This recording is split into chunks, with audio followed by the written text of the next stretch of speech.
फाटी क्रमांक 4 पृथ्वीराज भैया कदम नेवरी ही 7 नंबरची गाडी आलेली आहे.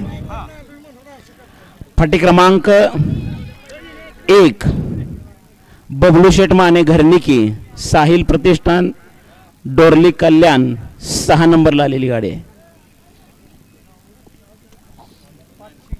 फाटी क्रमांक 3 सरकार मेन्सवेअर विटा ही 5 नंबरला आलेली गाडी आहे.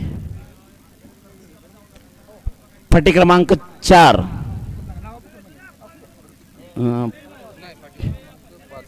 फाटी क्रमांक 5 कुमार आयन तांबोळी फोसेवाडी ऐनवाडी हे 4 नंबर आलेली गाडी आहे. फाटी क्रमांक 6 श्रीनाथ कृपा प्रसन्न प्रशांत ड्रायव्हर किल्ले मच्छिंद्रगड ही 3 नंबर आलेली गाडी आहे. फाटी क्रमांक 2 आई तुळजा भवानी प्रसन्न अंकिता रणजित निंबाळकर फलटण 2 नंबरला आलेली गाडी आहे. आणि फाटी क्रमांक 7 नाथ साहेब प्रसन्न मोहिल शेठ धुमाळ सुसगाव पार्वती ज्वेलर्स खेड शिवापूर 1 नंबरला आलेली गाडी आहे. येस